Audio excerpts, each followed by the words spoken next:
Olá IPCA, hoje é terça-feira, dia 5 de agosto de 2014. Nós estamos juntos há 709 dias lendo a Bíblia e hoje leremos os capítulos 19 a 21 do livro do profeta Jeremias. No capítulo 18 que lemos ontem, Jeremias realizou um ato simbólico. Foi levado por Deus até a loja, a casa do oleiro, e viu o oleiro trabalhando um vaso de barro com as mãos, e o vaso se estragou na mão do oleiro, e o oleiro fez outro vaso a partir daquele mesmo barro. A proposta de Deus é que ele podia fazer assim com o reino de Judá, que havia se estragado, mas podia se consertar. No entanto, o povo recusa, diz o verso 12 do capítulo 18. Não, a gente não quer. No verso 13, Deus falou, então agora vocês vão sofrer. E no verso 18 eles disseram, então nós vamos nos voltar contra Jeremias. Esse capítulo 18 abre o cenário para o capítulo 19, em que agora, mais uma vez, Jeremias executará um ato simbólico. Não com um vaso que está sendo trabalhado, mas agora com uma botija de oleiro que já está pronta. Jeremias agora também não vai fazer isso sozinho. Ele vai levar consigo alguns dos anciãos do povo e dos anciãos dos sacerdotes. E ele vai até o vale do filho de Inom, que ficava localizado abaixo da montanha de Jerusalém, e lá se depositava entulho, lixo, e esse lugar tinha sido usado antes para que se queimassem ali filhos dos israelitas em sacrifício a deuses pagãos. E há menção disso, inclusive, aqui no verso 5 do capítulo 19, de que essa é uma prática que Deus condena.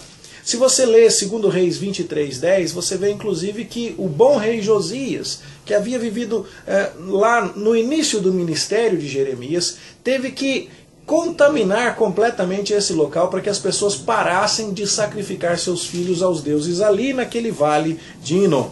Bom, é para lá que Jeremias se dirige a mando do Senhor, levando uma botija do oleiro e alguns dos anciãos do povo e alguns dos sacerdotes. E lá, à vista dessas autoridades, ele quebra a botija e diz para eles que Deus vai quebrar o povo, que rejeitou ser remodelado, como havia sido claramente demonstrado ali no capítulo 18. Por conta disso, o povo ia sofrer duro castigo. Seria exilado, seria inclusive sitiado antes disso, e no aperto do sítio que o inimigo traria, teria de comer a carne de seus próprios filhos, como você vê no verso 9 do capítulo 19. De fato, essas coisas se cumpriram, e se você lê Lamentações capítulo 2, verso 20, você vê que isso realmente aconteceu da forma como Jeremias profetizou.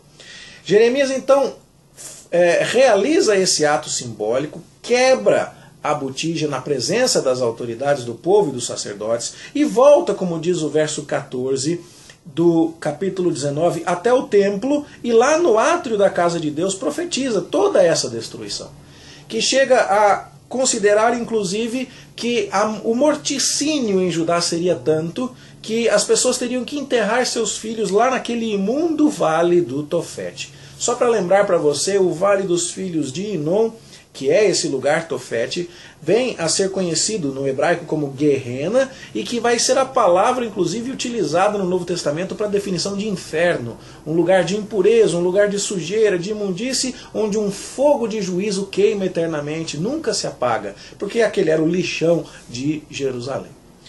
Lógico que uma palavra assim, do profeta Jeremias, dita na presença das autoridades e depois anunciada no templo outra vez, não foi popular.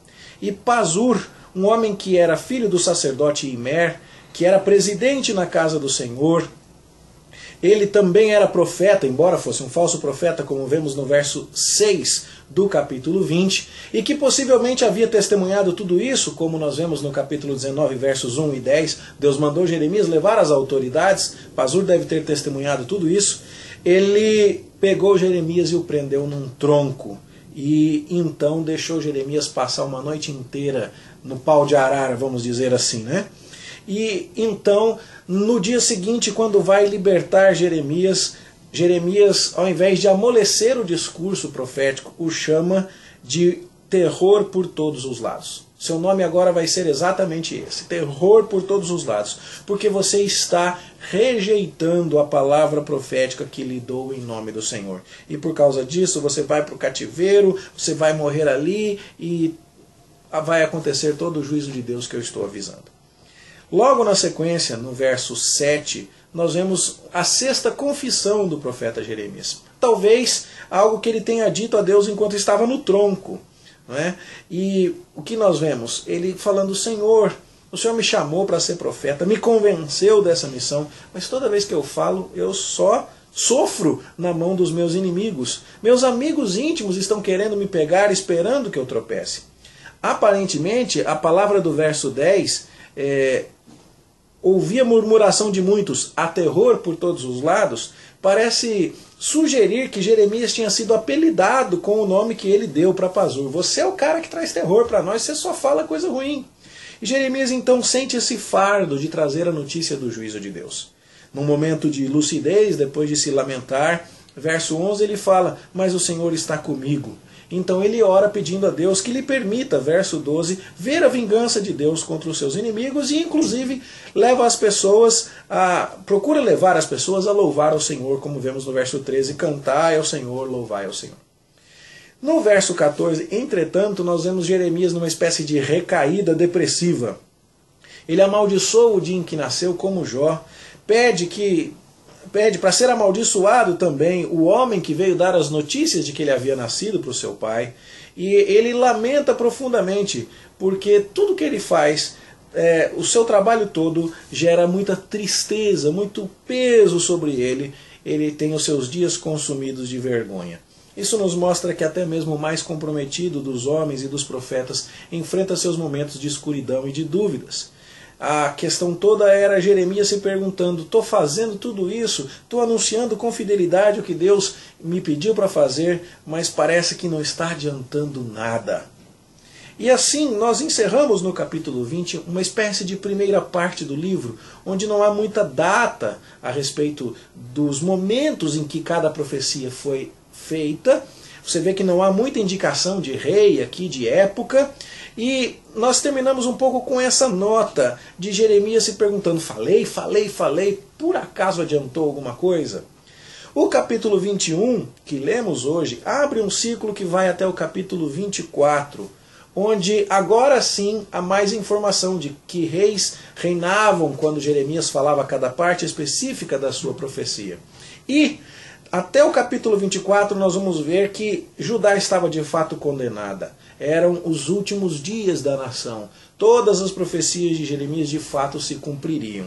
E isso faz um pequeno contraste entre essa pergunta que nos deixa ao final do capítulo 20. Será que valeu a pena? Por que é que Deus está me fazendo fazer tudo isso? E tudo mais. Com a concretização daquilo que Jeremias havia feito como profeta, mostrando que o seu trabalho, apesar de sofrido, não foi em vão, foi verdadeiro.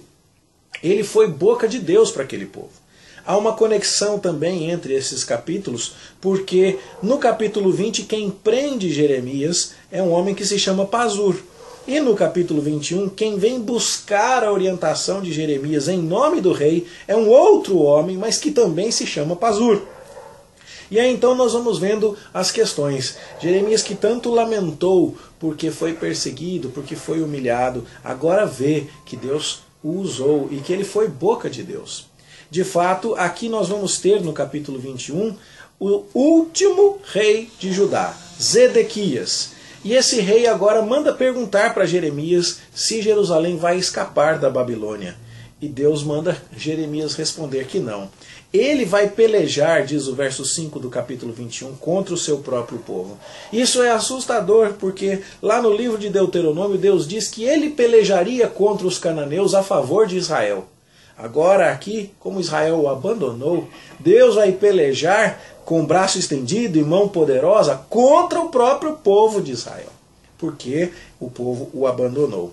Então Jeremias recebe a incumbência de dizer lá no verso 8: eis que ponho diante de vós o caminho da vida e o caminho da morte. Mas isso também é um franco contraste com Deuteronômio.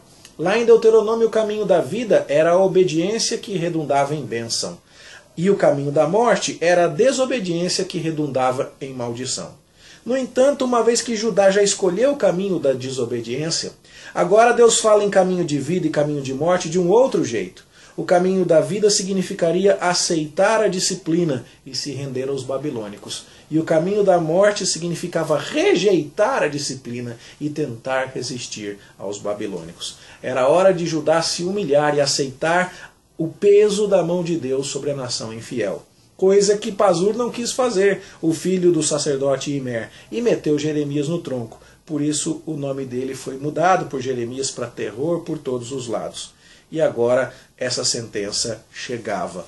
Ainda era possível, ainda era momento para arrependimento, caso os reis de Judá, o rei de Judá, resolvesse julgar corretamente, se voltar para Deus e entender que aquela disciplina era necessária, mas que ainda havia lugar para arrependimento. O que vamos ver nos capítulos 22 a 24, que leremos amanhã, é um pouco mais detalhado em termos de cronologia, de indicação dos reis que estão em perspectiva aqui. E para entendermos melhor isso, nós vamos em breve publicar para você, no boletim deste domingo, nós vamos publicar uma tabela dos últimos reis de Judá, de como eles foram colocados no trono, como eles foram tirados do trono, como eles foram saqueados nos tesouros do templo de sua casa real e tudo mais, para a gente entender, estamos chegando ao fim.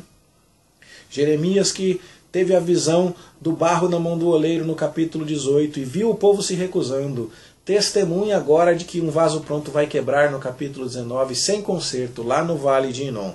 E ele sofre porque o povo o rejeita e o chefe do templo, o presidente da casa do Senhor, manda colocá-lo no tronco. Embora ele lamente e chegue a amaldiçoar o dia que nasceu, o que nós vamos ver é que de fato e de verdade Jeremias foi boca de Deus. E Deus agora vai pelejar contra o seu povo escolhido. E o caminho da vida e da morte agora passam não mais por obedecer ou desobedecer, mas por aceitar ou recusar a disciplina de Deus. Essa é a essência desses 3 capítulos que nós lemos hoje, que espero que façam você crescer no temor desse Deus santo, bendito e justo, que não compactua com o pecado, que abençoa o arrependido, mas que pesa a mão sobre o impenitente. Deus abençoe a sua vida. Bom estudo, boa leitura para você e até amanhã, se Deus quiser.